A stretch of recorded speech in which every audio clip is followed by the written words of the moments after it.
बिस्मिल्लाहिर्रहमानिर्रहीम अस्सलाम वालेकुम स्टूडेंट्स, उम्मीद है आप सब खैरियत से होंगे। आज हम नेक्स्ट टॉपिक पढ़ने जा रहे हैं charge particle in uniform electric और मैग्नेटिक फील्ड।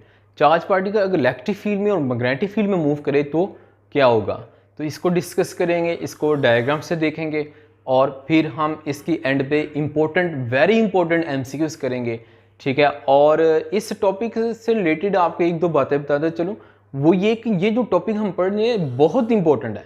मतलब इसमें जो मैग्नेटिक फोर्स आ रही है, इलेक्ट्रिक फोर्स आती है चार्ज पार्टिकल पे जो लगती है, ये डिफरेंट डिवाइसेस में यूज़ हो रही होती हैं। जैसे CRO है, CRO कैथोड रे ऑसिलोस्कोप है, ये टेलीविजन में यूज़ होती है, उसमें भी ये फोर्सेस आ रही होती हैं, इलेक्ट्रिक फोर्स आ रही होती है। ठीक है, फिर साइक्लोट्रॉन है। ठीक है, फिर हम देखते हैं कि जो इंटरनेशनल सन लेबॉर्ट्री है, वहाँ पे जो लेबॉर्ट्री के अंदर जो एक्सेलरेटर है, एक्सेलरेटर के अंदर इलेक्ट्रिक मैग्नेटिक फोर्स लगती है चार्ज पार्टिकल को मूव जब करते हैं।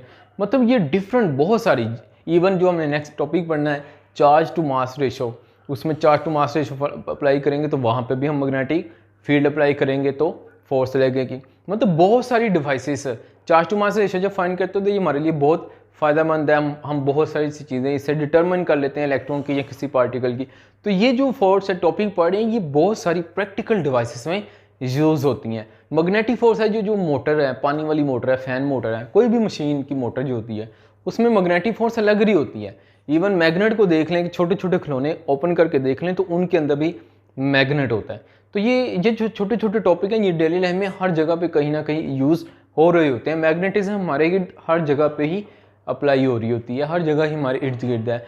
तो स्टूडेंट्स ये हमने देख लिया कि इसकी इंपॉर्टेंस तो है डेली लाइफ में। अभी हम जस्ट इसकी थ्योरी पढ़ने जा रहे हैं और फिर इसकी एप्लीकेशन भी चलते जाएंगे, पढ़ते जाएंगे तो आती जाएगी। फिर एक इसकी एप्लीकेशन आएगी लास्ट चैप्टर 21 पे, स्पेक्ट्रोस्कोप पे, मास स्पेक्ट्रोस्कोपी पे, वो आपने फर्स्ट में भी पढ़ा हुआ है। वहाँ पे भी ये इलेक्ट्रिक और मैग्नेटिक फोर्स, जब मैग्नेटिक फोर्स अप्लाई करेंगे इसमें चार्ज पार्टिकल मूव करता है। ठीक है, तो ये हमने देख लिया। अब चलें, अब इस टॉपिक को थ्योरेटिकल पढ़ते हैं, लेक्चर को स्टार्ट करते हैं। अच्छा, तो स्टूडेंट्स सबसे पहले हम देख लेते हैं motion of charged particle in electric field और फिर हम देखेंगे इन मैग्नेटिक फील्ड।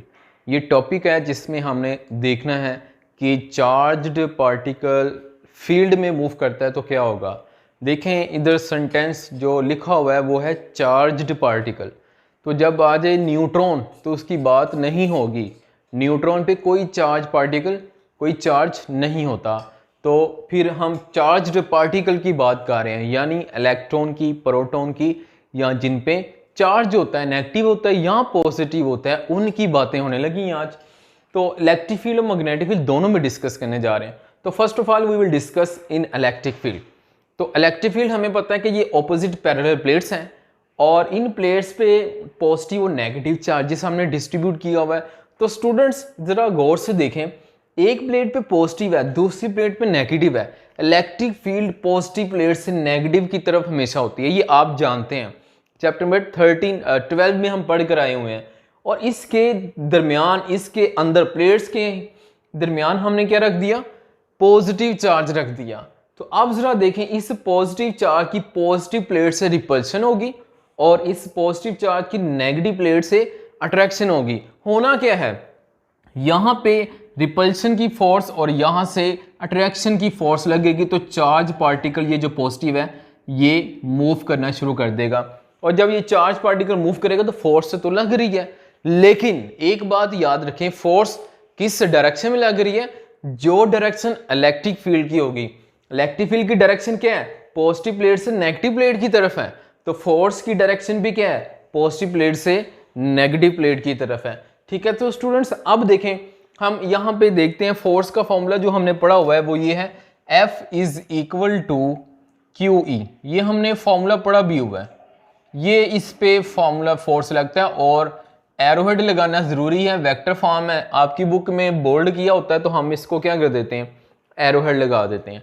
तो अब देखें, ये अगर इलेक्ट्रिक फील्ड दी हो, चार्ज पार्टिकल का पता हो, मल्टीप्लाई करेंगे तो हमें फोर्स का पता चल जाएगा कितनी फोर्स एक्ट कर रही है। According to Newton second law, Newton second law क्या होता है ये आप जानते हैं। सेकंड लॉ की अगर मैं बात करूं तो ये होता है F =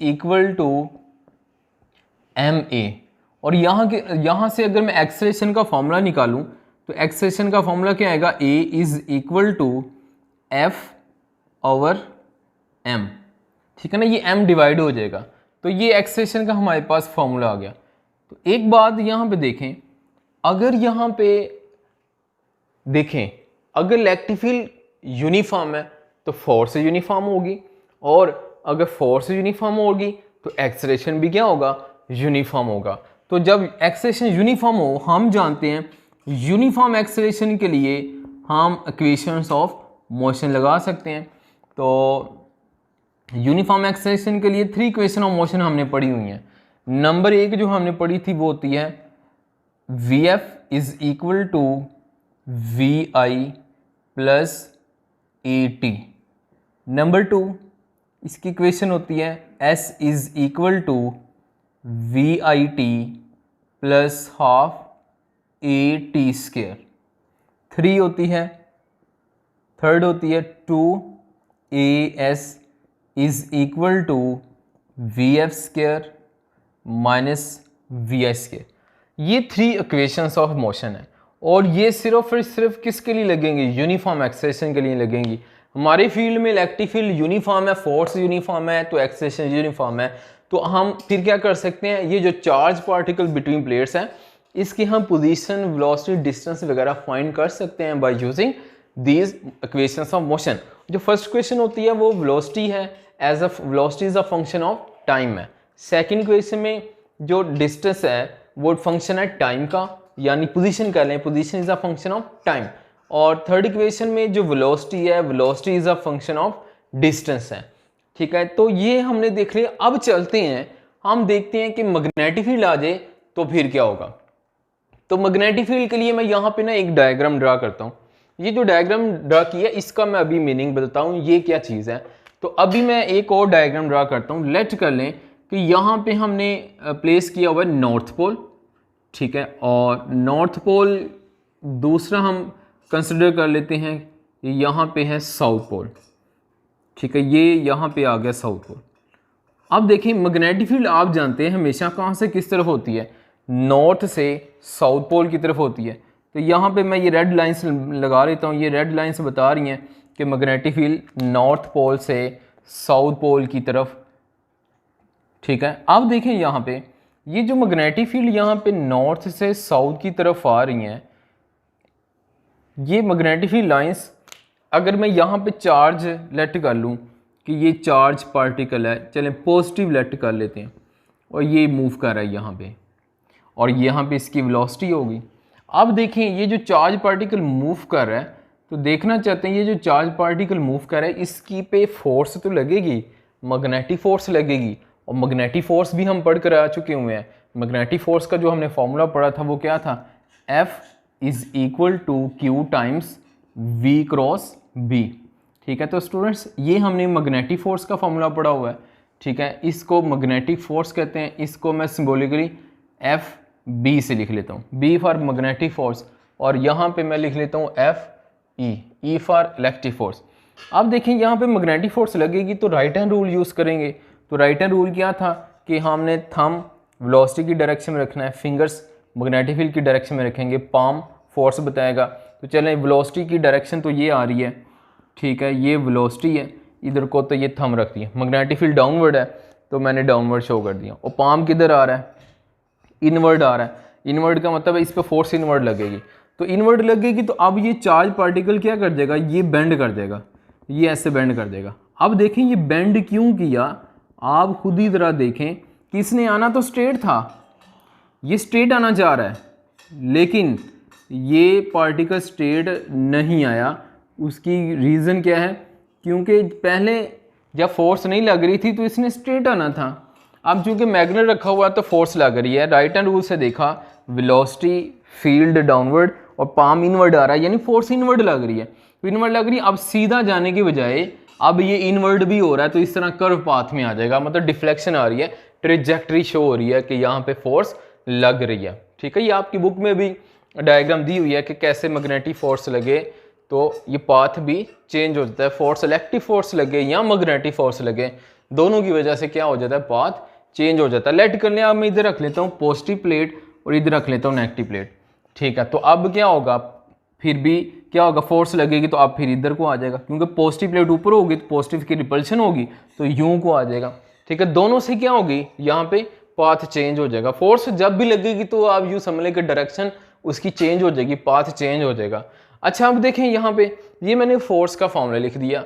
अगर मैं इन दोनों फोर्सेस को ऐड कर लूँ, इलेक्ट्रिक फोर्स को और मैग्नेटिक फोर्स को मैं ऐड कर लूँ तो नेट फोर्स आ जाएगी, ठीक है। तो मैं इधर लिख लेता हूँ electric force plus magnetic force, इन दोनों को हमने ऐड कर लिया। जब ऐड कर लेंगे तो ये कॉम्बिनेशन आ गया फोर्सेस का। इस कॉम्बिनेशन ऑफ फोर्स को हम नाम देते हैं लॉरेंट्ज फोर्स। तो ये लॉरेंट्ज फोर्स की डेफिनेशन भी है। लॉरेंट्ज फोर्स क्या होती है, this sum of electric and magnetic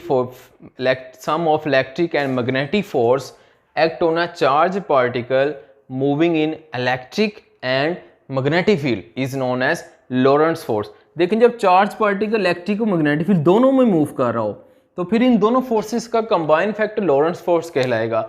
यानी ये जो मैंने ऊपर वाली डायग्राम बनाई है इसमें दोनों कंबाइन मूव करेंगे, दोनों में मूव करेगा, यानी इलेक्ट्रिक फील्ड में भी चार्ज मूव करेगा और मैग्नेटिक फील्ड में भी। यहाँ पे जो मैग्नेटिक फील्ड मैंने अप्लाई किया है वो मैंने ये ब्लू कलर की क्रॉस लगाए हैं, और आप जानते हैं कि क्रॉस किसको शो करता है, इनवर्ड मैग्नेटिक फील्ड को शो करता है। तो इट मींस यहाँ पे मैग्नेटिक फील्ड इनवर्ड है, यानी ये यू इनवर्ड होगी, ठीक है। और ये पॉजिटिव लाइन, ये रेड लाइन क्या बता रही है, इलेक्ट्रिक फील्ड पॉजिटिव से नेगेटिव की तरफ है। अब यहाँ पे दोनों ही फील्ड है, नेगेटिव भी है और पॉजिटिव भी है। तो अब देखें, तो मैं लेट कर लेता हूँ यहाँ पे कोई चार्ज पार्टिकल है, ये यू लेट कर लेते हैं, ये पॉजिटिव हम लेट कर लेते हैं, पॉजिटिव चार्ज पार्टिकल मूव करता हुआ आ रहा है, ठीक है। ये वेलोसिटी v से मूव करता हुआ है, और जो ही ये किस में एंटर हुआ, दोनों फील्ड में, इलेक्ट्रिक में भी और मैग्नेटिक फील्ड में भी। अब इस पे फोर्स लगेगी। अब जो इस पे फोर्स लगनी है वो कैसे लगेगी, नंबर एक, पहले देखें इलेक्ट्रिक फोर्स की डायरेक्शन क्या है। इलेक्ट्रिक फोर्स की डायरेक्शन आप जानते हैं इलेक्ट्रिक फील्ड की डायरेक्शन में होती है। तो यहाँ पे देखें इलेक्ट्रिक फील्ड की डायरेक्शन किधर है, पॉजिटिव प्लेट से नेगेटिव प्लेट की तरफ।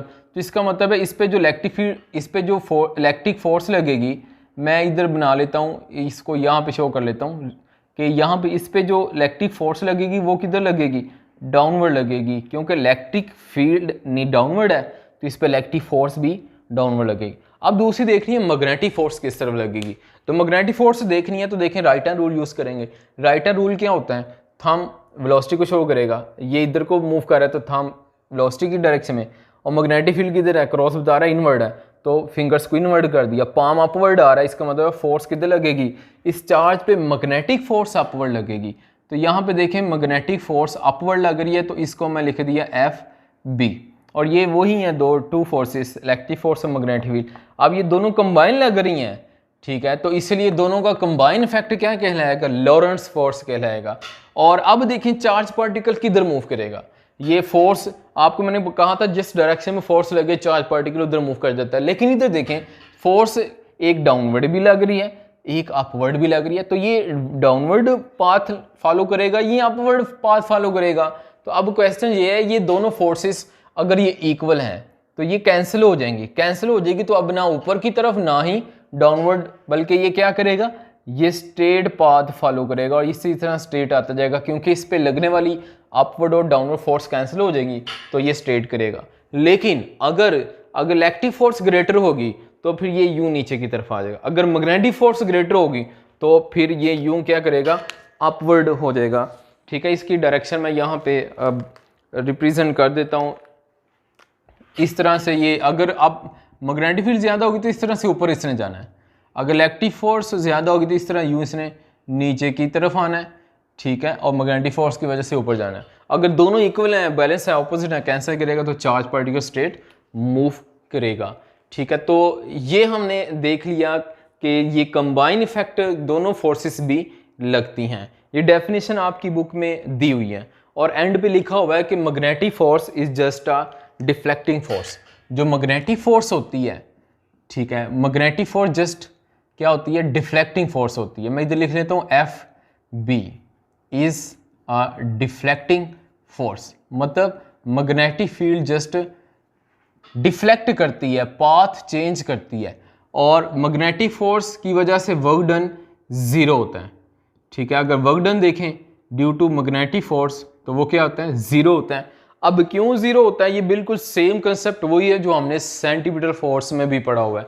सेंटीमीटर फोर्स में हमने क्या पढ़ा हुआ है, वही सेम। चले मैं इधर दोनों का ही कंबाइन बता रहा हूँ। W is equal to F D, तो एफ फोर्स है तो इधर बी लगा ले तो मैग्नेटिक फोर्स है, डी डिस्प्लेसमेंट है। अब यहाँ पे देखें, जब मैग्नेटिक फोर्स एक्ट करेगी बॉडी पे, तो यहाँ पे जो फोर्स एक्ट करेगी तो इधर होना क्या है, देखें जरा डायग्राम में। जब ये एक्ट करेगी तो ये क्या कर रहा है, जस्ट अपना क्या कर रहा है, पाथ चेंज कर रहा है। अगर ये मैग्नेटिक फील्ड इसी तरह मैं देखूं तो ये अप्लाई करूं तो ये ऐसे ही अगर देखूं तो ये कंप्लीट सर्कल में आ जाता है, ठीक है। जैसे सेंटीमीटर फोर्स में पार्टिकल क्या करता है, सर्कल में रोटेट करता है।